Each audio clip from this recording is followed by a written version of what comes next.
Bismillahirrahmanirrahim. Assalamualaikum warahmatullahi wabarakatuh. Sahabat yang beriman, menjalankan ibadah wajib puasa Ramadan harus dibarengi dengan sahur sebagai pondasinya. Keutamaan sahur adalah bisa menguatkan secara fisik untuk menahan haus dan lapar seharian. Selain pondasi fisik, apa keutamaan sahur bagi umat Islam lainnya? Rasulullah SAW seperti diriwayatkan dalam sejumlah hadis telah menyebutkan keutamaan sahur. Kumpulan hadis keutamaan sahur pun banyak kita temui. Hadis keutamaan sahur salah satunya diriwayatkan oleh Imam Ahmad. Disebutkan dalam hadis riwayat Imam Ahmad, Rasulullah SAW bersabda, yang artinya, barang siapa ingin berpuasa maka hendaklah dia bersahur. Hadis riwayat Ahmad. Rasulullah SAW bahkan menganjurkan umatnya untuk melakukan sahur meski sekedar seteguk air saja.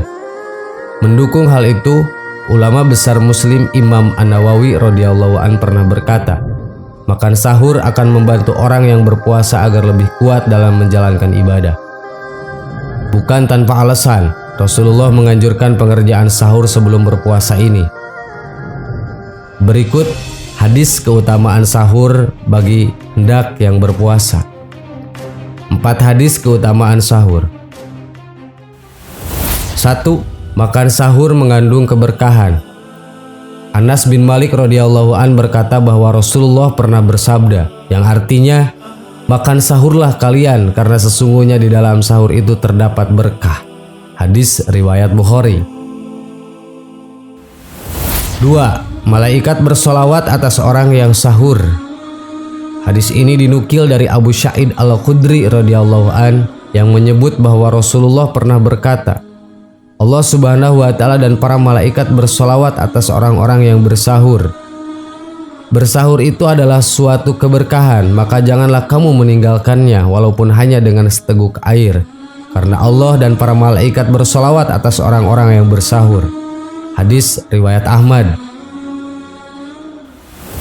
3. Pembeda puasa orang Islam dengan Yahudi dan Nasrani. Hadis keutamaan sahur selanjutnya diriwayatkan oleh Ammar bin Ash radhiyallahu an.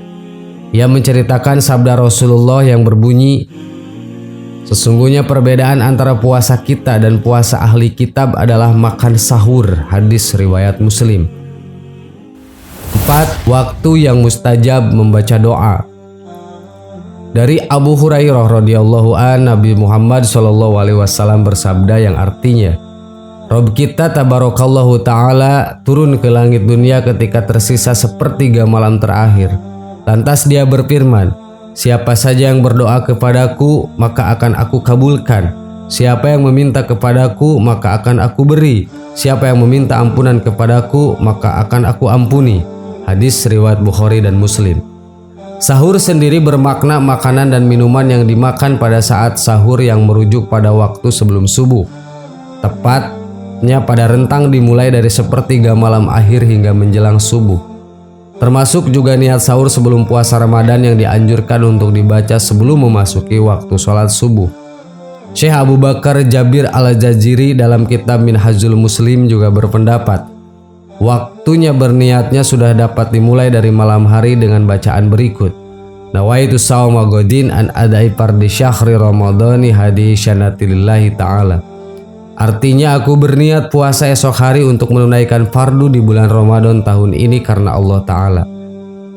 Niat sahur sebelum puasa Ramadan tetap harus dilapalkan setiap hari. Meski demikian, Syekh Abdurrahman Al-Zuzairi dalam Fikih 4 Mazhab Jilid 2 mengatakan, niat tersebut sudah dapat diwakilkan bila seorang muslim sudah melakukan makan sahur. Sahabat yang beriman, semoga penjelasan hadis keutamaan sahur tadi dapat memotivasi untuk melakukan makan sahur selama bulan Ramadan ini. Wallahu a'lam. Wassalamualaikum warahmatullahi wabarakatuh.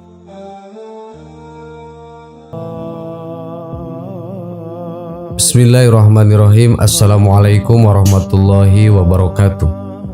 Sahabat yang beriman, beberapa hadis Rasulullah SAW yang mengabarkan tentang wanita akhir zaman. Salah satunya adalah wanita dari Bani Daus. Bani Daus adalah wanita yang akan melakukan ritual akhir zaman di Mekah. Jika itu sudah terjadi, maka mendakan akhir zaman sudah sangat dekat. Menurut beberapa informasi mengatakan bahwa ritual wanita Bani Daus sudah dilakukan di Mekah. Jadi, apakah benar wanita Bani Daus sudah kembali dan ritual akhir zaman apa yang mereka lakukan di Mekah? Rasulullah mengatakan wanita Bani Daus akan kembali menyembah berhala di akhir zaman. Seperti yang mayoritas umat Islam ketahui, bahwa dulu sebelum Rasulullah SAW hadir di muka bumi ini, Jazirah Arab berada dalam kondisi kemusyrikan dan penyembahan berhala. Karena orang-orang zaman jahiliyah yang menyembah berhala dan menganggapnya sebagai Tuhan. Dan pada saat itu mereka meletakkan 360 berhala yang mana mereka menyembah satu berhala di setiap harinya. Maka dari itu Allah mengutus Rasulullah dan memberikan bantuan kepada pasukannya sehingga bisa menghancurkan berhala-berhala dan mengajak manusia untuk menyembah kepada Allah Subhanahu wa taala. Dengan izin Allah, Rasulullah berhasil mengajak mereka ke jalan yang benar. Dan sedikit demi sedikit sudah meninggalkan kebiasaan mereka sebelumnya, yaitu menyembah berhala. Akan tetapi, dengan semakin dekatnya hari kiamat dan semakin jauhnya manusia dari agama dan mempelajari ilmu agama, sebagian manusia ada yang kembali menyembah berhala.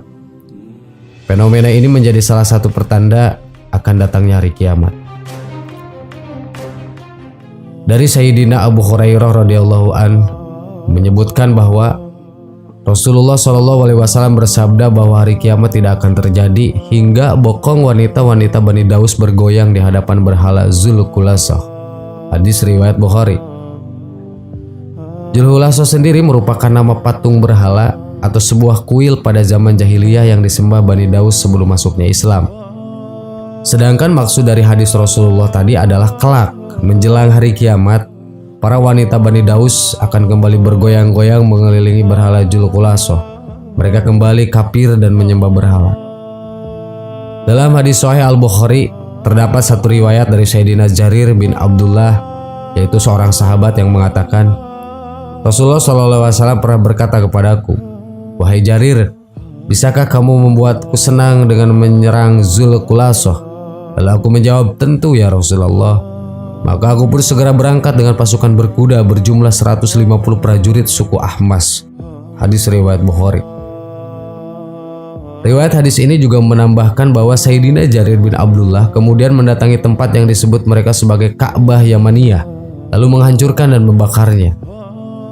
Menurut sejarawan dari Libanon yaitu Profesor Kamal Salibi, yang merupakan profesor sejarah dari Universitas Beirut, beliau mengatakan, sepeninggal Rasulullah dan Khulafaur Rasyidin, kultus Zulkulasah telah hidup kembali di Jazirah Arab, di pedalaman Asir di wilayah Arab Saudi, di mana tradisi ini bertahan hingga tahun 1815, ucap Profesor Kamal Salibi. Namun pada tahun itu, sebuah gerakan organisasi di Arab mengadakan operasi militer khusus untuk menekan kelompok penyembah berhala di berbagai bagian Asir, termasuk berhala-berhala yang dibangun kembali oleh keturunan Bani Daus, juga telah berhasil dihancurkan oleh gerakan kelompok tersebut, lanjut sang profesor. Sejumlah ulama dan pengamat Islam menyebutkan bahwa hadirnya modernisasi di Arab Saudi diusung oleh Pangeran Muhammad bin Salman membuat hadis Rasulullah itu menjadi sangat relevan. Ritual kultus Zulkulasah yang dimana bokong para wanita berputar mengelilingi berhala dapat diartikan bahwa akan banyak wanita di sana yang bergoyang, berjoget, dan menari di suatu tempat untuk memuja idolanya. Menurut Mufti Liqaut Zaman yang merupakan imam masjid Birmingham, Inggris, sahabat yang beriman, itulah ritual Bani Daus yang sekarang ada lagi di Jazirah Arab. Ini merupakan tanda dekatnya hari kiamat. Allahu a'lam. Wassalamualaikum warahmatullahi wabarakatuh.